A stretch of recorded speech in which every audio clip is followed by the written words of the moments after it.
studied 4 carrier installations and not 2. In effect, AT&T studied the worst case, most conservative scenario, looking at 4 carriers when in fact there were only 2. AT&T went the extra step, and I'm prepared to provide you with an RF report tonight which will analyze only 2 carriers, that of T-Mobile and AT&T, which, as you would expect, demonstrates that the RF is in compliance with 2 carriers on the pole. Mr. Comey also commented that there were no photos of the site, and I'm able to provide those photos tonight to the board. I've been out there to the site myself, and quite frankly, from the road or from the immediately surrounding area, you can't see the equipment, the fenced-in area, the equipment shelter area. It's heavily treed, it's disguised. The antennas themselves are within the tower, but we have provided photographs for the board's review. Given the time that has passed and some recent advances in antennas and technology and 3G technology, there is a change-out of the antennas that we're requesting that from originally presented in the application. And this will allow for faster data, increased capacity. The RF has not changed. The study that I'm prepared to give you today, it did the study of the 2 carrier scenario. In fact, addresses the RF with respect to that, the new antennas. The antennas are slightly larger in length and width, but again, they're within the pole, so you're not going to see it.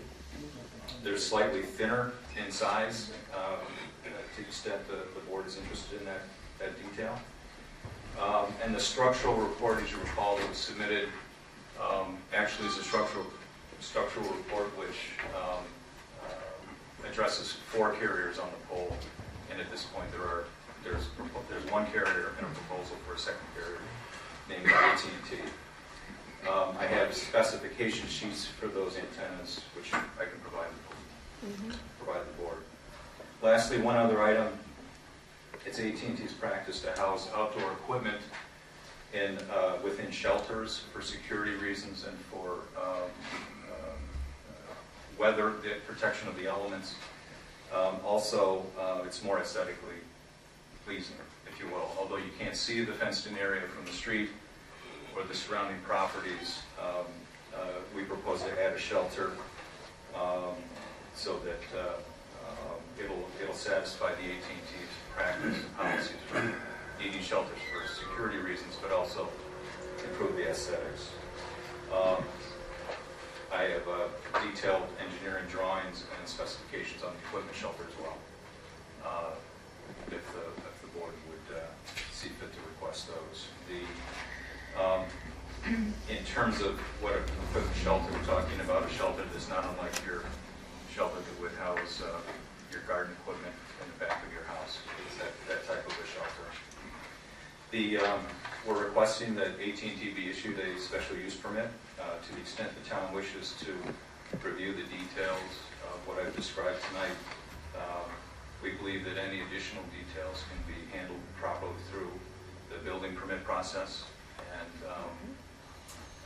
we request your consideration. Thank you for your time. Thank you.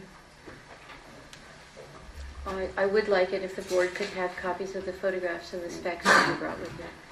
Thank you. Supervisor Stern, I had a couple of questions that I'd like to ask the applicant's counsel.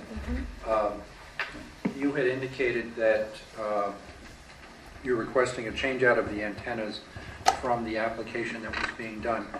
Do you consider that to be a modification of this application, or are you asking the town board to go forward on the submittal from January or February as amended, I assume the January 11th, 2010? We're asking the board to proceed on that application. The change out in equipment we're talking about is minor in terms of what it's improving the traffic, the capacity, and the technology. It doesn't change any of what we would consider to be anything material. We have a lot of equipment changes throughout our system, which typically, to the extent they require anything, and many jurisdictions they don't, they typically require a building permit type decision. I think if you're asking for that as part of the application, the town board should at least have the specifications and that information to review before they make the decision. If you're waiting and getting the January document approved without making the changes, then I think, that would be a separate issue. But I think we would need those specifications as part of the determination, so we have a complete record in order to make a determination. The same issue that I have is on the shelter equipment. If you're not going to have a cabinet, you're going to go with a shelter, we should get the specs on that, and particularly for the building permit issues that will come up, Sure. we need to identify what is actually going to be applied for and installed as part of that application process. So if you could provide that, we'd appreciate Certainly, it. and we anticipate that the building shelter, that's properly a building permit issue in terms of the dimensions and the engineering and what it looks like. What I would propose is that the board consider issuing, granting the special use permit subject to its review and acceptance of the improved technology antennas and subject to the shelter in terms of it being acceptable to them from a building permit perspective. And with those two caveats in your special use permit issuance or granting, certainly that'd be acceptable. But I can understand that request. I think the town board has to decide whether they want to, how they're going to proceed on that, and whether the application is complete as to that. The second issue is obviously there has to be seeker done in that, so I don't know how the town board elects to proceed, but we would like, I think, to at least get that information so we have a complete record.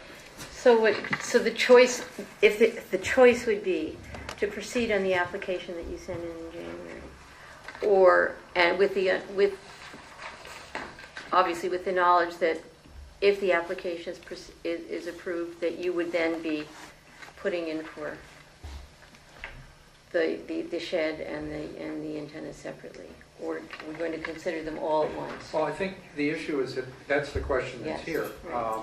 The public hearing, you've described the changes, and the fact that the antenna are within the monopole. SHPO has required that this be a stealth monopole and that no items extend beyond the outsides of the pole. So that's one point that, it's really what's inside rather than what's outside. It's not going to change the aesthetic issue. The shed or the building may have a visual difference.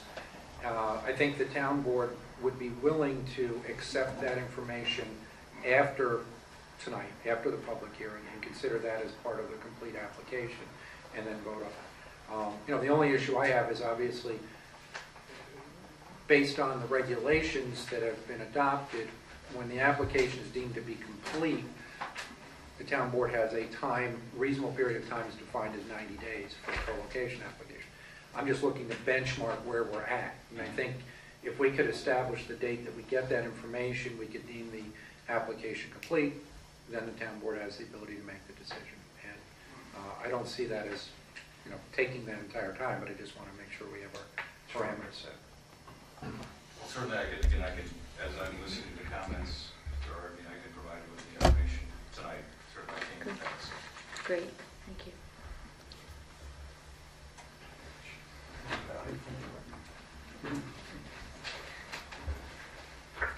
I have Yes? a question. Jan Weedo, 47 Church Lane. Sir, what is the radius of coverage, like if you have an AT&T phone, what is the radius of coverage that you're providing? I can address that. My name is Jim Woodward. I work for Black & Veatch, we're a consultant for site development for AT&T.